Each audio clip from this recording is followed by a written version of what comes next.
Bonsoir à tous, merci d'être avec nous. Bienvenue sur le plateau de la revue sur Maritima TV avec une rencontre ce soir, une rencontre avec deux personnages même. Un Martégal, tout d'abord, qui a été touché par un virus très jeune, le virus de l'image, je vous rassure, rien de grave. Le virus de l'image en témoigne quelques-unes de ses réalisations que vous avez peut-être déjà vues. Elles sont sélectionnées, parfois même primées dans différents festivals de courts-métrages. C'est Sylvain Pellissier, bonsoir. Bonsoir. Bienvenue sur ce plateau, je l'ai dit, vous êtes Martégal, vous êtes multiples casquettes, c'est comme ça qu'on dit, réalisateur, vous êtes cadreur, vous êtes monteur, vous êtes scénariste également. On va évoquer votre parcours, mais aussi votre dernier projet, votre dernier bébé.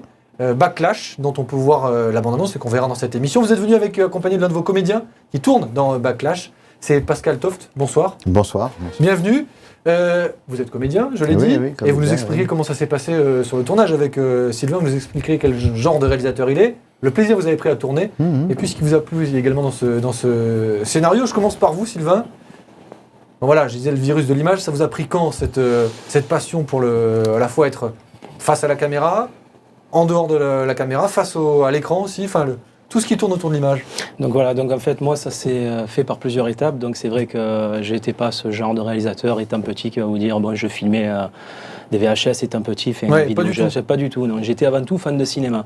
Donc je pense que c'est mon père qui m'a transmis ce virus, parce que c'est vrai qu'à l'âge de 8-9 ans, donc étant petit, mon père regardait beaucoup de cassettes vidéo, donc tous les genres, donc c'est passé du burlesque au western, à la comédie, l'horreur, le polar, et c'est vrai que je regardais les films avec lui, sauf quand c'était des films un peu trop durs, donc je n'avais pas le droit, mais je les regardais quand même en cachette. Voilà. Oui, forcément. Donc du coup, j'ai regardé beaucoup en cachette ces films, et en fait, je me suis jamais projeté à me dire un jour je vais réaliser. Pour moi, c'était quand même un monde assez inaccessible. J'aurais jamais cru un jour moi-même écrire du court-métrage. Et quand vous avez sauté le pas alors ? Donc voilà, ce qui est sauté le pas, moi, c'est pas l'envie de faire, c'est plutôt ce qui m'a permis, on va dire, c'est l'avènement du numérique, tout simplement. Donc il est arrivé l'avènement du numérique, donc les ordinateurs. Donc les facilités techniques. Les facilités techniques, exactement. Ça vous a permis de vous dire, moi je me lance. Voilà, mais je me lance. Mais en fait, c'est que avec un ami d'enfance, on filmait avec un petit appareil photo, donc il y avait une option vidéo, bien sûr. On a filmé, et le lendemain, il est revenu avec une vidéo montée, donc avec des transitions, du son.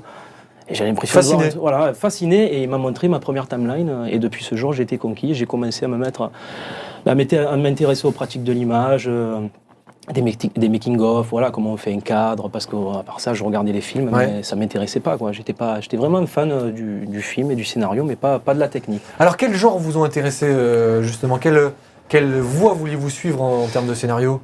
Écoutez, moi, le scénario qui m'a fasciné, c'est vrai que c'est de par ma jeunesse, c'est toujours le thriller qui en ressort, forcément, parce que j'aime ce côté un peu, donner un peu l'attention chez le spectateur. Un thriller psychologique. S'il y a un peu de sang, c'est pas gênant ?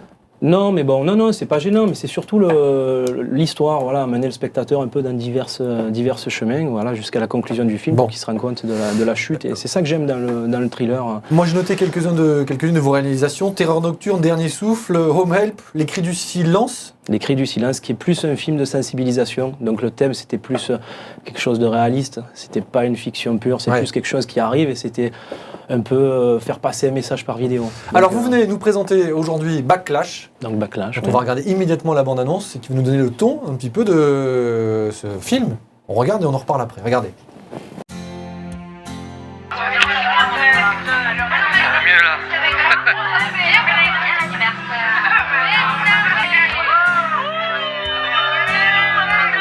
Salut ma belle.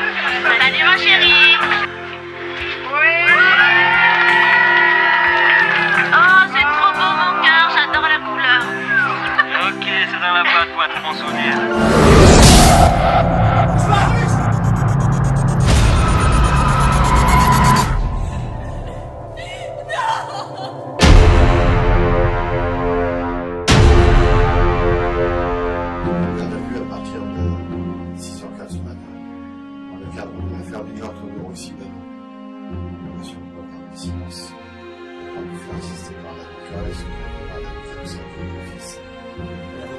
J'ai un film. Mais Zach, c'est pas possible, c'est un cauchemar. Zach! Et tu étais où dans la nuit du 15, aux alentours de 23h? On était à l'arrière de la voiture, quand d'un coup on a aperçu des clowns qui sont apparus devant la vitre. Des clowns? T'es vraiment dans la merde. Même avec un bon avocat, tu vas en prendre au moins pour 300. Mais qu'est-ce que vous cherchez, merde? Ici pour rien, moi! Vous me voulez le meurtre d'une pute sur le dos, là, mais... Vous en pensez quoi, capitaine? Je sais pas trop. Elle est pas très crédible son histoire de clown, mais je suis sûr qu'elle protège les mecs. Tu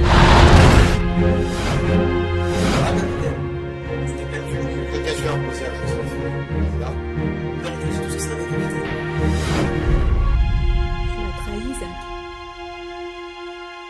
J'étais l'homme de ma vie. Je passe pour la femme de son homme. Je continue à faire ça. Ça va, tu veux pas lâcher le temps. C'est pas ça raison de vivre, ce truc. Ne complique pas les choses. Il avait l'air un peu perturbé comme type.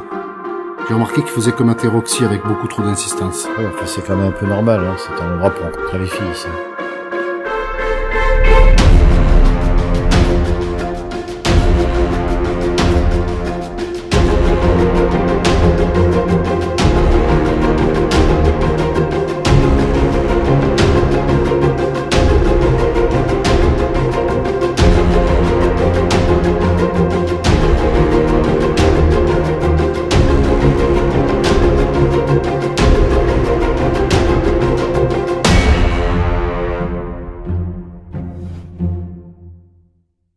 Backlash, si avec ça vous n'avez pas envie d'aller le voir ou de visionner ce film, c'est à n'y rien comprendre, sans rien dévoiler.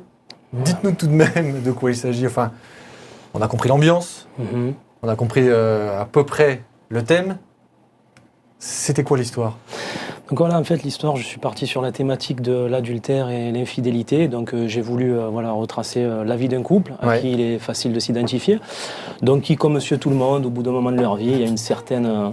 lassitude. Une certaine lassitude au sein du couple. Et à un moment, Zach a envie d'avoir une vie un peu plus excitante. Donc à un moment où il est un peu vulnérable, il se laisse tomber dans le piège de la rencontre adultère avec une jeune serveuse issue du monde de la nuit. Voilà, donc c'est une décision pour lui anodine, donc sur le coup, mais voilà, qui va prendre des proportions énormes, parce que voilà, à un moment, la fille est retrouvée assassinée, donc Roxy est retrouvée assassinée, et voilà, il est le premier suspect sur la liste et il est accusé du meurtre. On n'en dit pas plus. Et à partir de ce moment-là, sa vie va complètement basculer. Bon, Pascal Toft, vous jouez un policier, un flic? Ah oui, capitaine Bastini, Ouais. Rôle de composition qui m'a fait très très plaisir de jouer pour Sylvain. Quoi. Ouais. Voilà, Quel réalisateur est-il, Sylvain? Minutieux, un passionné surtout. Ouais. C'est pour ça que je travaille avec lui, parce que moi, sur un court-métrage, c'est très bien qu'on travaille pour le plaisir. Donc moi, je suis comédien, je travaille pour la télévision. Je fais 33 ou 34 apparitions télévisées cinéma.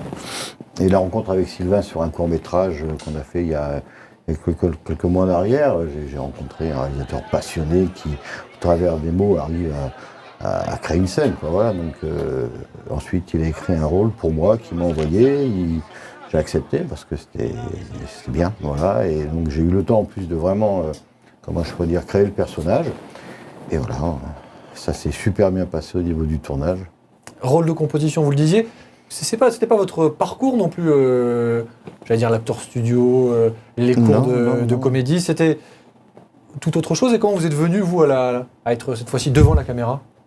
Bah écoutez, moi j'ai toujours voulu être comédien, mais enfin bon, je pensais pas en avoir les capacités, donc je suis passé par la filière sport, puisque j'ai fait du bodybuilding, j'ai été champion de France, champion d'Europe, 2 fois champion du monde, et j'ai été remarqué en 95 par l'équipe de Besson dans le taxi. Donc j'ai commencé une figuration d'un flic de la BAC, parce que moi j'avais un physique un petit peu en norme, donc j'ai continué quelques temps en figuration, et un jour sur un tournage, il manquait un comédien, je me suis proposé, ça a passé, depuis, bon voilà, je suis comédien, je fais les petits rôles. C'est excitant. Vous avez trouvé un peu la même adrénaline que lorsque vous faisiez des concours, par exemple, sportifs? D'être sur scène, voilà. Ah, quand on fait un championnat du monde, on est sur scène, il y a 3000 personnes, c'est sûr que moi, il y a une adrénaline qui est là. En fait, dans la vie, je m'ennuie un peu. C'est vrai qu'alors que là, quand il y a le club, voilà, on vit, quoi. Donc suite à ça, qu'est-ce que j'ai fait? Je me suis inscrit à des cours de théâtre sur Marseille.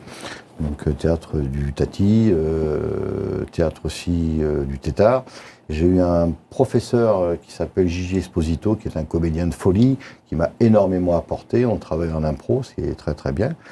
Et voilà, puis je fais mon petit bonhomme de chemin. Oui, puis ça se passe bien. Puis en tout cas, vous campez extrêmement bien le policier. Je précise que vous ne faites pas que des rôles de policier. Non, je vous dis rôle de composition parce qu'en fait, en général, par rapport à mon physique, j'ai fait beaucoup de rôles de gangster, portier, garde du corps, choses comme ça. Et c'est vrai qu'il y a longtemps que j'aspire à avoir des rôles de policier. Et c'est vrai que Sylvain m'a permis de camper ce rôle du capitaine Bastini. Qu'est-ce qui vous a plu dans ce scénar, dans ce polar? Le rythme, c'est soutenu. Je vous dis, c'est bon, l'histoire déjà, comment je peux dire, c'est typiquement français, c'est un polar.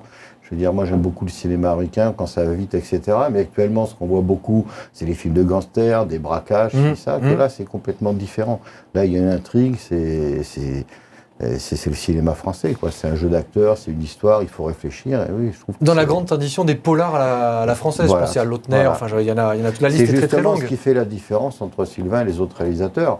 Et l'avantage que de travailler avec Sylvain par rapport, bon là je viens de travailler pour Luc Besson sur De Limites, il y a à peine 2 mois, on arrive avec quelque chose de précis à faire, qu'avec Sylvain, en fait, il m'a donné le synopsis du film, les textes, et j'ai créé le personnage. Donc en fait, quand on joue pour Sylvain, on joue, et il corrige si ça va pas. Mais c'est vrai qu'on a une extrême liberté pour créer le personnage. Donc ça, c'est vraiment intéressant pour un comédien. Mais Sylvain, vous imposez une exigence de précision quasi horlogère, quoi. C'est presque un coucou suisse. Je suis de plus en plus. C'est peut-être une obligation d'ailleurs dans oui, mais pour moi-même, déjà que je suis indulgent avec moi-même sur mes réalisations, parce que j'ai envie de progresser déjà, de faire du bon travail. Et oui, je suis exigeant avec moi-même, j'ai envie de faire. Et je suis exigeant aussi avec un peu. Donc les comédiens, donc je leur laisse une certaine liberté. Mais c'est vrai qu'il faut qu'ils suivent quand même la trame, le scénario. Évidemment. Donc je suis capable de faire, on va dire, 3 prises avec je suis comme en faire 60 si ça va pas. Tant que j'ai pas ce que je veux dans la boîte, on va le refaire. On parle du milieu de la production cette fois-ci. C'est difficile d'être distribué, de mettre sur pied un budget, de boucler un tournage, de passer de l'état d'idée, de projet à l'état concret. Écoutez, c'est très simple. Nous, moi jusqu'à maintenant, mes projets ont toujours été faits sans budget. Donc, avec les moyens du bord ? Avec les moyens du bord, un minimum de matériel correct pour réaliser. Mais je veux dire, non, jusqu'à maintenant, c'est vrai que j'ai jamais trop cherché non plus, je me suis jamais trop un peu penché parce que c'est un peu la bête noire d'un réalisateur. Et pour les moyens de diffusion alors de vos œuvres, c'est parce que les voir sur un écran, c'est toujours une récompense. Donc Internet, les festivals, bien sûr. Moi, c'est ce que je connais, c'est faire du festival, des avant-premières. Après, pour le moment, voilà. Après, c'est vrai que la cerise sur le gâteau serait de trouver un diffuseur intéressé par le message passe, le message est en train de passer. Ouais. Backlash, par exemple, c'est visible. Backlash ne sera pas visible sur Internet. La bande-annonce c'est visible, bien sûr. Dans des festivals. Voilà, bien sûr, festival. Le but, c'est de promouvoir le film au maximum du festival, donc des avant-premières, bien sûr. Et pourquoi pas faire un marché du film et proposer le film pour une diffusion DVD ou autre. S'il a le potentiel. C'est un milieu compliqué tout de même. Ouais, c'est quand même un milieu compliqué. C'est autre chose. Là, on reste dans la réalisation. J'allais dire, entre guillemets, il faut connaître. Alors, c'est un mot que j'aime pas beaucoup, mais il faut avoir ses entrées. Il y a un peu de tout, en fait. Il y a un peu de chance, un peu de connaissance. Il faut avoir aussi du talent. Donc, il y a plusieurs choses. Il faut avoir confiance en soi aussi. Il faut avoir confiance en soi. Les gros budgets sont aussi souvent sur Paris, même pour nous comédiens. C'est vrai que tous décident sur Paris, premier, deuxième rôle. C'est vrai qu'on tourne beaucoup sur Marseille, mais sur troisième, quatrième, cinquième rôle. L'avantage de tourner sur un court, c'est vrai que même s'il n'y a pas de budget, c'est quelque part de se faire plaisir. Être comédien avant tout, c'est une passion. Maintenant, le but, c'est quand même de promouvoir le cinéma du sud de la France, de la région. Aussi, On a une pépinière de comédiens extraordinaires. Ouais. Et puis, il y a des paysages, des décors, une photo, une lumière terrible. On termine, c'est vraiment un dernier mot. Sylvain, avec vous, si vous ne deviez retenir qu'un seul réalisateur, le réalisateur absolu à vos yeux, et un film culte. J'en ai plusieurs, vraiment, j'en ai plusieurs. Je dis Brian De Palma, Brian De Palma, exactement, avec Scarface, bien sûr. Après, j'aime beaucoup de réalisateurs, j'aime beaucoup de genres de films. Je vais vous en sortir plein. Ce serait trop compliqué. Il y a Sergio Leone, Brian De Palma, Martin Scorsese. Il y en a et d'autres encore. James Wan, dernièrement, qui m'a plu avec son film The Conjuring. Je suis vraiment ouvert. Des grands maîtres. James Cameron reste quand même, pour moi, le Ou maître. Steven Spielberg. Spielberg, bien sûr. Et Luc Besson. Oui. Il y en a plein. Il y en a toujours, on en trouve toujours. Backlash, la bande-annonce est visible sur Internet. Visible sur Internet. Backlash, vous tapez Backlash, Sylvain Pellissier, et puis on a un groupe aussi, on a un groupe du film, donc Facebook, Backlash Film, si les gens veulent suivre l'actualité. Donc il est en post-prod, il faut le dire. Voilà, donc c'est de la post-production, il y a 4 mois de post-prod. C'était un plaisir de vous recevoir sur ce plateau, messieurs. Vous revenez évidemment, dès que tout ça c'est un petit peu... Dès que vous êtes sélectionné à Gérardmer, par exemple, ou dans d'autres festivals, c'était un plaisir de vous recevoir sur ce plateau. Continuez à aimer le cinéma, et le cinéma bien fait aussi, c'est important. Merci de nous avoir suivis, excellente soirée. Merci encore, on vous remercie d'avoir été les invités de cette revue. Et à très vite, salut.